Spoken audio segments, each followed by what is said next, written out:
Alright, so I'm gonna try and do this as fast as I possibly can because this video could easily get really out of hand time-wise. It's a long list, and there's a lot of movies that I could probably sit here and talk all day about. This is my top 50 favorite movies of all time, and I'm sure this list will fluctuate as time goes on. So this is a 2024 ranking. I don't know if I'm gonna do this every year because it's not necessary to do every year. But maybe every 10 years, maybe if I'm still around on YouTube in 10 years and I feel like making this video, I can come and update and see if anything's changed. And things will change, so I'm going to be curious to see how much things fluctuate by that point. So we got honorable mentions first. We've got Avengers, so the Avengers from 2012. We've got Top Gun from 1986, so the original. We've got Karate Kid, the original. Carlito's Way. We've got Blood Diamond, Weird Science, Hot Rod with Andy Samberg, Lost Boys, and Monsters, Inc. So those are my honorable mentions. I should pull the laptop a little bit closer so I don't have to struggle as much to read the list. So here we go in the actual numbered list. We're going to start from 50 and go to 1 because it's a little more interesting that way, of course. So number 50, we've got Gran Torino, one of my favorite Clint Eastwood movies, obviously. It's number 50, and I just love this character. Yeah, get off my lawn, Zipperhead. Number 49, Fight Club. I feel like this speaks to a lot of guys around my age. I think Brad Pitt and Edward Norton have some great chemistry, and it's one of the best movies of the 90s, and I think it holds up extremely well. Number 48, Roadhouse. I love Patrick Swayze, and everybody in my house loves Patrick Swayze. My mom, my dad, my sister, everybody in this house that I grew up, we all love Patrick. We named our dog Bodie, so we love Roadhouse, we love Patrick Swayze, and the name's Dalton. I thought you'd be bigger. Number 47 is Aliens from 1986. So that is the James Cameron sequel to the Ridley Scott movie. I love it. I just like it a shed more than the original. Once you've seen the first one once, the whole suspense is kind of thrown out the window. But with the Aliens, the sequel, there's a lot of action. And I'm not usually like I need to see action, but I just love the abundance of xenomorph action. So that is 47. 46 is Con Air. Put the bunny back in the box. I don't know why I turn into Napoleon Dynamite when I do my Nicolas Cage impression, but I love Cameron Poe. I love Cyrus the Virus. Con Air, it really is one of the most iconic action movies ever, in my opinion. Not even just of the 1990s, ever. So number 45, we've got The Breakfast Club. I remember seeing this movie for the first time still. It's vividly stuck in my head forever. I knew right away I was going to like this movie for a long time. I didn't know I was going to still be enjoying it this much 10 years later, but I'm happy I saw it before high school, I can say that much. Number 44, Jeff Goldblum in The Fly. And if you haven't seen The Fly, there's a lot of people around my age who've probably never seen The Fly. Please go watch it. It's a must-watch if you enjoy horror of any kind. Some of the best body horror you will ever see, and Jeff Goldblum, with his weird way of talking, I just enjoy all of it. And so Gina Davis was kind of... So, was that 44? Yes, it was. 43, we've got Clerks. So that is the Kevin Smith movie from 1994. I like the sequel, but the first one edges it out just a bit. Just a bit. I like the black and white, and I like the way that everything's super in one place. And Clerks 2 kind of goes elsewhere a little bit, but I love Clerks. It's still his best film, in my opinion. Number 42 is Rambo First Blood. So that is the first Rambo. I hate this thing. I gotta fix this setup so when I make videos, the thing isn't always in the way. The first Rambo is my favorite. Fourth is really damn close, and it almost made this list. But I had to put one, so I put the first one. And that was really where Stallone's career kind of got going after Rocky. What am I talking about? The Exorcist is number 41. I absolutely love The Exorcist. It's probably my favorite horror movie. I don't know, I can't really remember off the top of my head if there's anything higher on this list. But yeah, as it goes in my head, The Exorcist is like my go-to horror movie when I think of like iconic, scary imagery from a horror movie. Number 40 is The Truman Show. This movie made me scared for like a week. I was sitting there thinking like, am I in The Truman Show? Because a lot of things in life are unexplainable, and it seems easy to just explain away by things in The Truman Show. Like, oh, maybe I'm part of the TV show, and I know it sounds insane, but we all have that moment where we feel like things are set up around us, and that movie really makes you feel sick a little bit while watching it. But you also cheer his character on because you just want him to get out of there. Number 39 is the original Toy Story. I cannot tell you how many times I watched this VHS growing up when I was a child. I remember line for line. I rewatched it recently, and I just had this warm, cozy feeling, and it just brings me back to the nostalgic times of being a child. Number 38 is Jaws, the original Jaws, and you know, I wish it just ended with the first one. I can handle the second Jaws just a little bit. It's bad, but at least we've got same characters, but fuck, dude, it just sucks that Jaws never got turned into something decent. If you're gonna give us a franchise, why didn't you give us a solid trilogy or something? Damn, it just sucks, because the first Jaws, so fucking good. 37, super bad. Probably my favorite it is my favorite Seth Rogen movie, and my favorite modern day comedy. It's not even modern day anymore because it's about 15, 16 years old. But modern day in terms of it came out when I was alive. So, I mean, I can relate to a lot of it, kind of like what I was saying earlier. There's movies that you can just relate to generationally. I feel like this one, even kids 20 years from now, 30 years from now, oh yeah, like they'll see the similarities. Number 36, the first Die Hard. I was so close to picking Die Hard 3, but the first one is the first. It gave us the franchise, and Hans Gruber made me it just edged out his brother, Simon Says.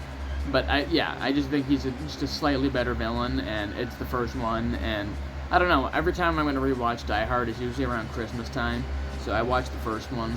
I love the third one, but I don't know, I just felt like I had to put the first. Shrek is number 35.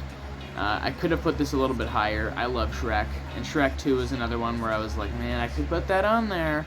They're both extremely good, but I put Shrek. Mike Myers has a flair for the comedic mind. Oh, something's flickering, my light's flickering over here. Mike Myers used to be one of the funniest guys around. I don't know what happened to him, but it's a damn shame. He gave us some of my favorite movies, though. Weekend at Bernie's is next, number 34. I've always said whenever I'm having a bad day, oh, that light is really not having a good time. Whenever I'm having a bad day, I put Weekend at Bernie's on, and it always makes everything better. I know it really makes no sense, a movie about a dead body, but man, slapsticky, fun, 80s, oh, it's just great. Number 33 is The Road Warrior, so that is the second Mad Max, and in my opinion, the only one I ever rewatch. I don't care for any of the other ones, including Road Warrior. Or not Road Warrior, Fury Road, sorry. It's so confusing for me. Fury Road, Road Warrior, Fury Road, Road Warrior, I always get those mixed up. And everybody likes Fury Road, but I've never liked it. 32 is Total Recall from 1990 with Arnold, Paul Verhoeven. I saw this when I was a kid, and I rewatched it 2 or 3 years ago for the first time as an adult, and it just blew my mind how I had not watched this more growing up, because I loved everything about it. And the concept alone keeps me so fast. I love movies that are open-ended, where you as the audience member can decide what you believe about the movie. I love that. Fast Times at Ridgemont High is next at number 31, and this is another movie that I didn't see until the last 2 or 3 years, and I've seen it 4 or 5 times. I just keep rewatching it, and it's so relatable. All of the characters feel real. Like, I expected this to be some hokey-dokey, unrealistic movie where all the characters feel fake, and it's just not like that at all. They all feel real, all feel like kids that I could have gone to high school with. I love it, and there's a lot of dark scenes in it that I just was not expecting. I thought it was going to be a comedy through and through, and it's not. Number 30 is Beverly Hills Cop, and this is probably my favorite Eddie Murphy movie, and I was really close again between the first and second one. Second one's not as good, but there's more rewatchability factor. I can't really explain it. There's some movies that You know it's not as good as the first, but there's something that just, it pops. And the second one, it just pops a little bit. Maybe because he drives a Ferrari, and Tony Scott directs it, so it's more visually stunning than the first. But the first one's where it all started, and I love it. Axel Foley's a great character. Number 29 is Mrs. Doubtfire. I watch this every 6 months probably. I just love Robin Williams. He's one of my favorite actors, and I still to this day am upset that he died the way he did. And celebrity deaths don't really affect me, but that one really I struggle with still. Especially just because of Mrs. Doubtfire. I watched it so much as a kid that I just feel connected to it. Number 28 is Forrest Gump. And this would have been way higher even a couple years ago, a year ago maybe. It's just, it falls further down every time I rewatch it because of how much I hate Jenny. And how much I cannot stand how she takes advantage of this man who has mental disabilities. And it's hard to watch. It really is. And, I love it for what it is. It's about 5-6 movies shoved into one, so if it is your favorite movie of all time, I understand it, because you get your bang for your buck, but I have some faults with it, but it's still clearly one of my favorites, 28th. Fellowship of the Ring is 27th. I had not seen Lord of the Rings until 6 or 7 months ago. I feel like I'm a new movie buff a little bit, in terms of rounding out my, the movies I hadn't seen, but this, I don't know how I hadn't seen Lord of the Rings. Now that I've seen them, Fellowship of the Ring, I've seen it at least 3 or 4 times. I love it so much. Whenever I feel like I just need to feel good about something, I put the opening scene on with the Shire and how the music, everything is just so peaceful. And yeah, it's my favorite Lord of the Rings. Return of the King is pretty good. Obviously, Two Towers is the worst. I've never heard anybody say that's their favorite, but 26 is The Departed. When I was buying this at the store, the guy was like, "This is the worst Scorsese movie," and I just stood there completely puzzled.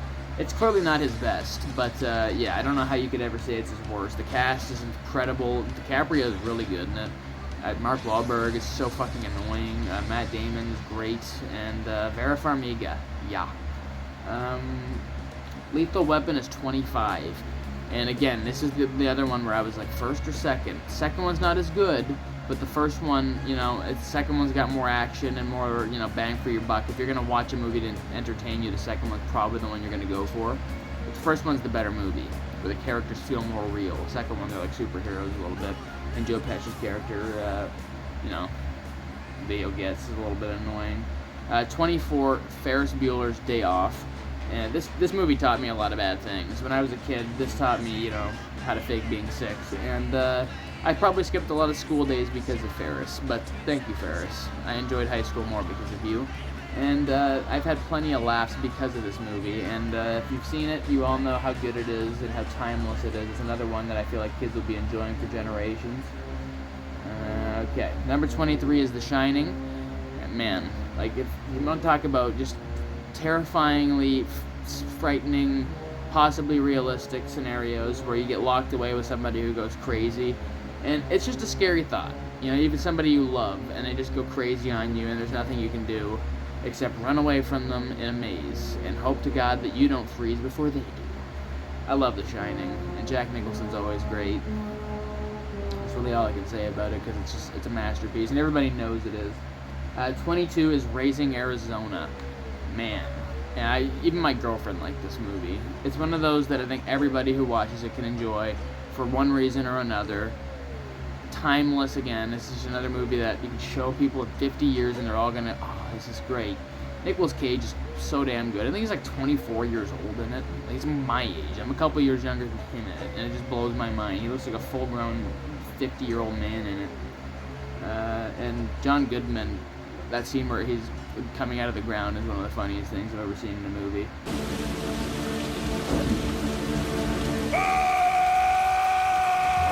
They Live is number 21.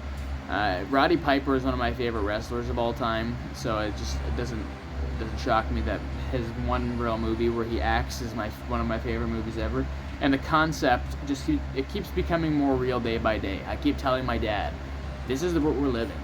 They Live is really what we're living in, and if you get it, you get it. 20 is Pulp Fiction, my favorite Tarantino movie, and it's the only Tarantino movie on this list.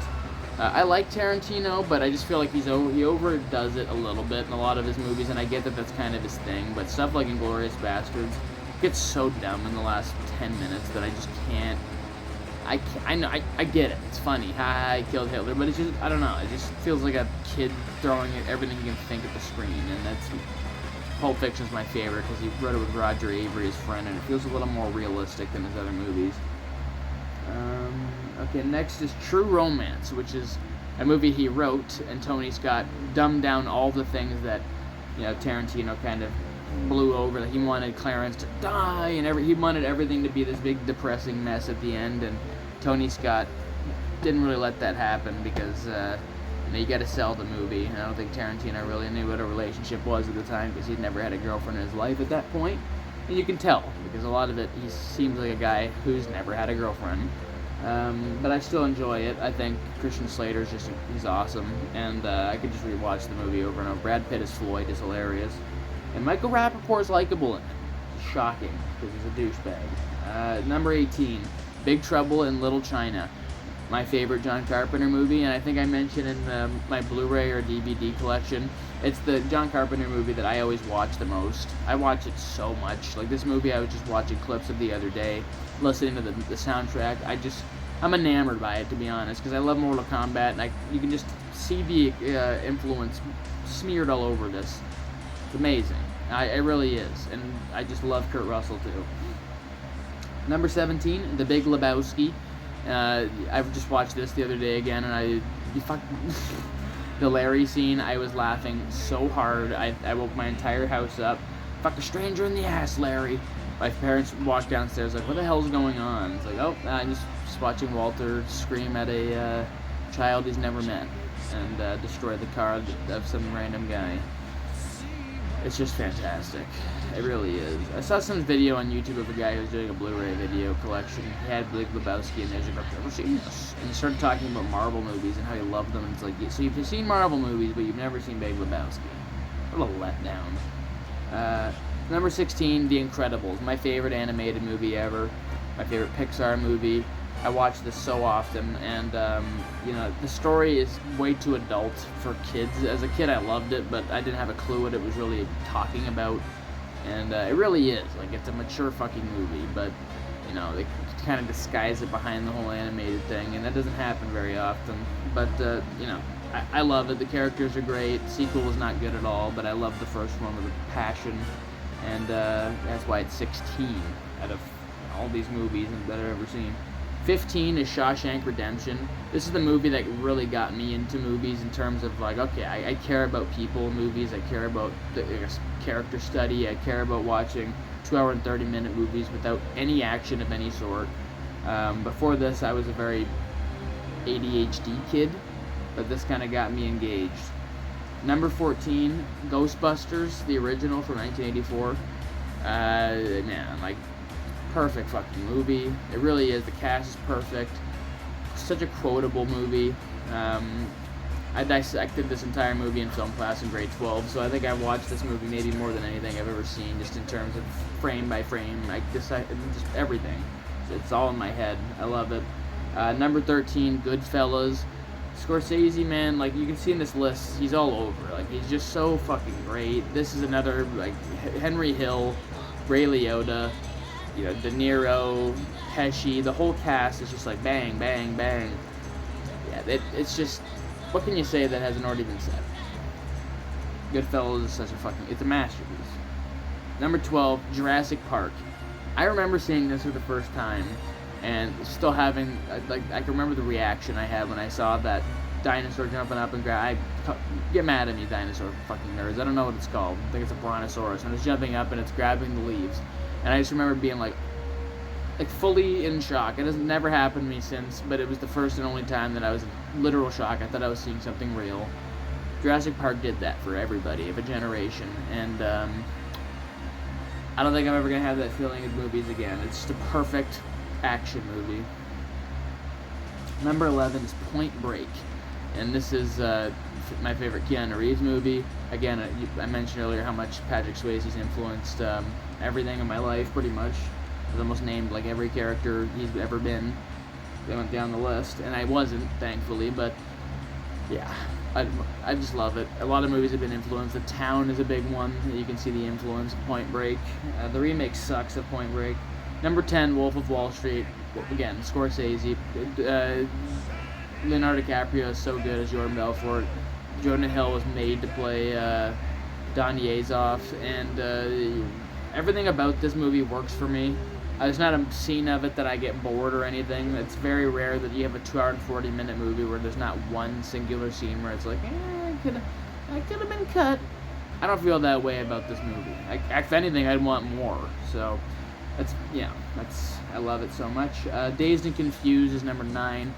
And you want to talk about the perfect movie to put on and just feel like you're part of something that you're not actually part of. You watch Dazed and Confused. You just feel like you're hanging out with these characters. It feels like a normal day that I would have been living in high school. Especially for that Mitch kid. I feel like we all were Mitch at one point where you're hanging out with kids you probably shouldn't have been hanging out with. Way too old for you, like 3 or 4 years older, and you're trying to impress them, so you're trying to buy them shit that's way out of your league, trying to buy them beer and stuff.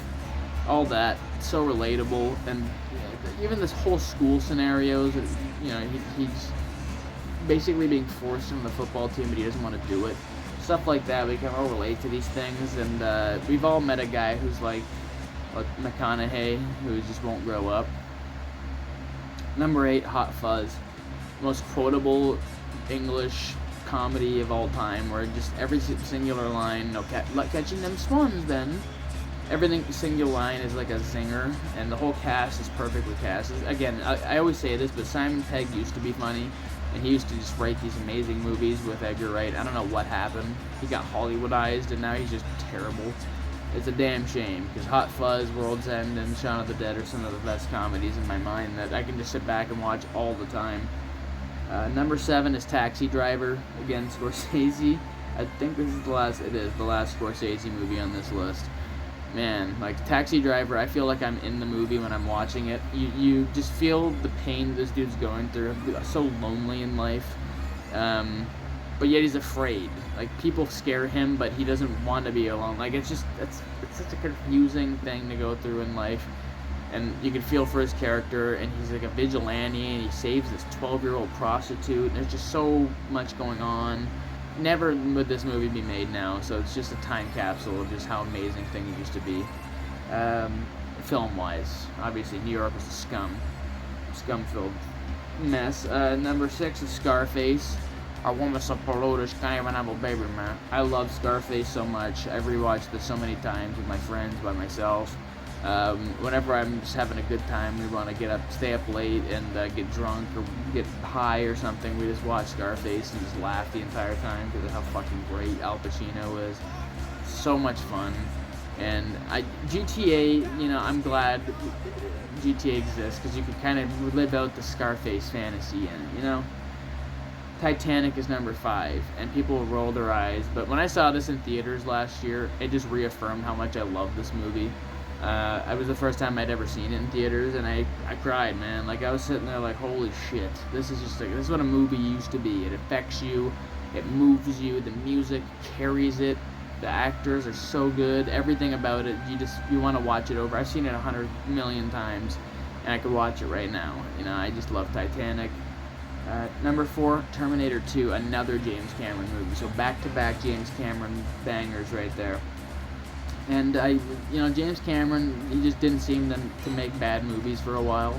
And Terminator 2 is what I would consider the best action movie ever made, pound for pound. Like, if you want to show somebody who's never really seen an action movie what movies can be all about, show them Terminator 2. And all the action scenes in that hold up to this day. The CGI looks great. And Arnold was meant to play the T-800 in that movie. And Edward Furlong, he's damn good as John Connor for being like 13. Number 3, Raiders of the Lost Ark. My favorite Indiana Jones. And I've always jumped around in my opinion, but this is still my favorite. There's no time to breathe. The entire movie is just scene to scene to scene of action. And the only real complaint I have about this is the ending. I've never really liked the last 20 minutes or so after the chase scene. But it just, besides that, I love this. And I would love for a video game to come out where you can play through this movie. It just feels like that's meant to come out at some point. The Empire Strikes Back is number 2, which is the best Star Wars, and it's held the franchise up for the last 40 years. It's 50 almost. Star Wars 77 is great, and Return of the Jedi is good in its own right, but if we didn't have Empire Strikes Back, forget it. Star Wars wouldn't be mentioned right now. It'd just be this kind of like sci-fi thing that happened in the 80s. This movie's a masterpiece. I've said that multiple times in this, but it really is. Front to back, characters, motivations, character arcs, everything about this movie's perfect. And it's just a shame that Star Wars is a trash pile now because Disney owns it. And number 1 for me is Back to the Future, the first one. I flip-flop between this and a couple, I shifted positions, but Back to the Future landed at number 1. This is my movie where I sit down and I'm like, and none of my friends like Back to the Future. My girlfriend doesn't, but this was always the movie my dad and I bonded over. It was like, okay, we're watching Back to the Future, watching the second one, watching the third one, and we'd just watch it and relax and eat pizza or whatever. And it was always the movie that I could relate to him on, and I still think it's crack jokes, quoting it, and so I've got a very special place in my heart for this movie, and I always will. And I just thinking about it right now, I kind of want to put the Blu-ray in. But I'm not going to stick around too much longer because that's the list, and I don't want to make this a 5,900-minute video. So I hope you enjoyed my list of my favorite 50 movies of all time, and I will be making a new video in the next coming little while, and I hope you enjoyed this, and I will see you guys later.